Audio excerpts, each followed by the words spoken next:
droit, avec cet extraordinaire communiqué du ministère de l'Intérieur, c'est l'expression de cela. On passera sur la maltraitance de la langue française, alors que le Sénégal est un des lieux de haut vol de cette langue française, et qui aujourd'hui dans laquelle la langue française gît avec le plus de créativité, bien plus qu'aujourd'hui en France. Il y a aussi la justification qui est apportée. M. Branco avait publié avant son arrivée à l'aéroport international Blaise Diagne de Dakar un post sur les réseaux sociaux où il traitait son Excellence Monsieur le Président de la République, Macky Sall, de tyran, et faisait également un appel à l'insurrection dans notre pays. Devant ce comportement inacceptable de la part d'un citoyen étranger, il s'est vu refuser d'entrer dans le territoire national. Toutefois, Monsieur le ministre tient à rappeler l'attachement de l'État du Sénégal aux valeurs d'hospitalité et de teranga qui ont toujours caractérisé notre pays, à condition qu'elles soient sous-tendues par le respect dû à nos institutions et nos valeurs démocratiques. Pardonnez-moi le sourire, mais on apparaît dans une situation où il n'est pas nécessaire d'évoquer la complaisance de ce gouvernement avec des personnes qui défendent des idéologies racistes et particulièrement infâmes. Non seulement la complaisance, mais selon certains, le financement au détriment du peuple sénégalais, de ces personnes qui sont invitées à la présidence de la République. On pense évidemment à Marine Le Pen, mais lorsqu'il s'agit par contre de s'assurer que pas une critique ne sera faite à l'égard d'un homme en fin de parcours, bien là, tous les moyens sont mobilisés. Bien là, il y a là quelque chose de l'ordre de la déliquescence dans cette façon de faire. De la déliquescence car d'abord, on a peur des mots. Les mots font peur au point de mobiliser des hommes en armes. Et là, il y a quelque chose qui devrait inquiéter. Et puis, la médiocrité de la justification et de ce texte montre que, visiblement, ce pouvoir n'arrive plus, s'il a un jour réussira à le faire, réussir à attirer des personnes de qualité et de valeur. Et donc, par ricochet, une interrogation qui va au-delà des partisans de M. Sonko, qui va au-delà du PASTEF et qui s'adresse à l'ensemble des Sénégalais. Est-ce que, d'une part, vous ne considérez pas qu'il y a difficulté à des comportements de cet ordre et à l'image que cela renvoie des autorités de votre pays? Et d'autre part, n'êtes-vous pas inquiet que ce soit ces individus qui aujourd'hui vous gouvernent? Ce premier point me semble essentiel. Le second, encore une fois, la compromission à laquelle se prête ce pouvoir à l'égard des autorités politiques françaises m'inquiète. Elle m'inquiète parce que le peuple sénégalais mérite d'avoir des représentants qui sont indépendants, qui soient souverains, qui défendent leurs intérêts, leurs seuls intérêts. Les ressources gazières et pétrolières qui sont en train d'être exploitées produisent de l'avidité, produisent ces luttes violentes pour le pouvoir. Il est essentiel que des hommes intègres viennent défendre les intérêts du peuple sénégalais et ne créent pas une société à deux vitesses dans laquelle le pouvoir ne servirait qu'à capter les ressources au détriment du peuple. Et c'est en cela que ma rencontre avec M. Sonko est essentielle de mon point de vue. Le pouvoir corrompt systématiquement, il est évident.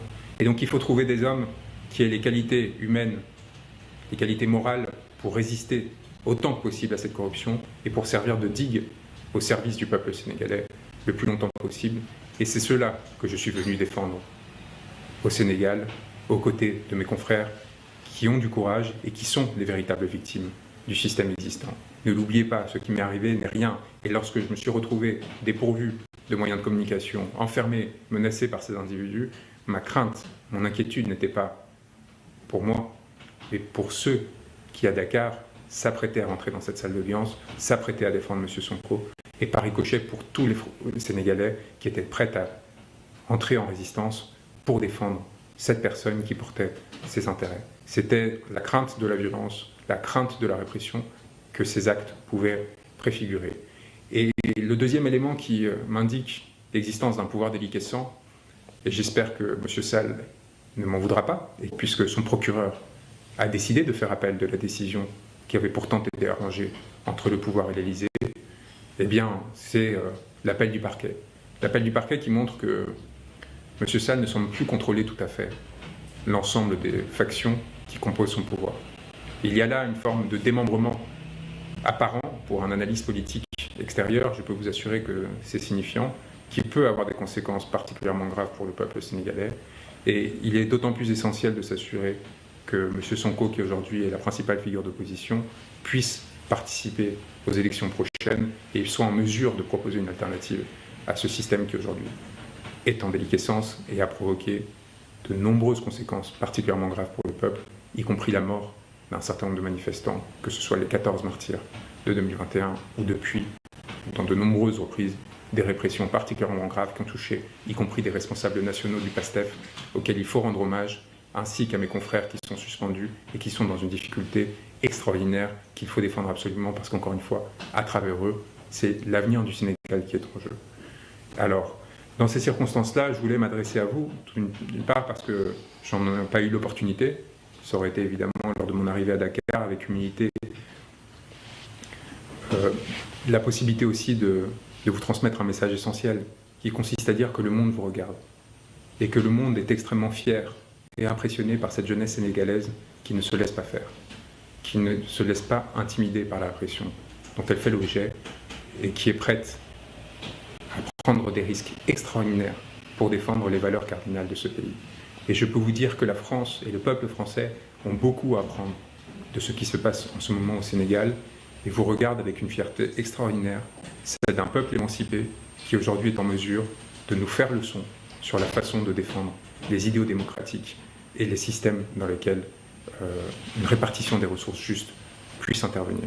Et donc, je tiens à vous le dire aussi, c'est un dernier point, que j'étais venu à vous avec beaucoup d'humilité, beaucoup de fierté d'avoir été désigné par M. Sonko et à travers lui par les très nombreuses personnes qui croient en lui et qui espèrent en lui.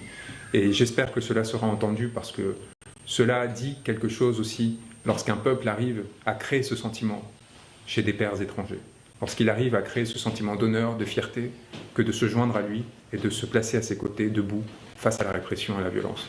Et je tiens à vous dire que je resterai à vos côtés, que je n'attends qu'une chose, c'est l'opportunité de revenir à Dakar pour m'assurer que les intérêts de M. Sonko, aux côtés de mes grands confrères, seront défendus et que l'impunité dans laquelle ces violations de la loi sont intervenues de façon systématique, cette violation du droit cessera pour, encore une fois, dans le seul but de défendre l'intérêt des populations sénégalaises qui croient en M. Sonko, qui espèrent en lui le règlement d'un certain nombre de circonstances particulièrement délétères. Et je pense que de la Casamance à Dakar, il y a beaucoup de personnes qui attendent avec impatience ce changement politique. J'espère qu'il sera à la hauteur de ses aspirations. Il a résisté à des choses d'une violence inouïe jusqu'ici. Et j'espère que cette confiance qui est déposée en lui se transformera en force pour l'ensemble du pays. Merci à tous pour les messages extraordinaires que vous m'avez transmis, la chaleur qui a été partagée, qui m'a évidemment énormément touché. Et sachez qu'elle est entièrement revenue à vous et qu'elle continuera à le faire et que nous n'agirons justement qu'afin de protéger de façon générale, pas seulement les intérêts des partisans de M. Sonko, mais du Sénégal dans son ensemble, à notre place, avec l'humilité qui est la nôtre, en soutien des Sénégalais qui nous le demanderont et jamais dans une position d'affirmation, de domination, comme l'ont fait un certain nombre de personnes jusqu'ici, contre lesquelles nous nous opposons fermement et contre lesquelles nous continuerons de nous opposer, y compris ici depuis Paris.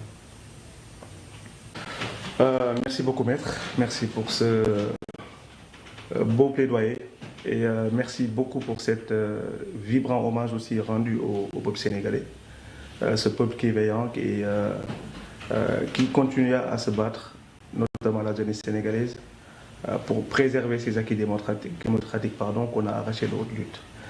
Et permettez-moi d'abord de revenir sur les conditions de votre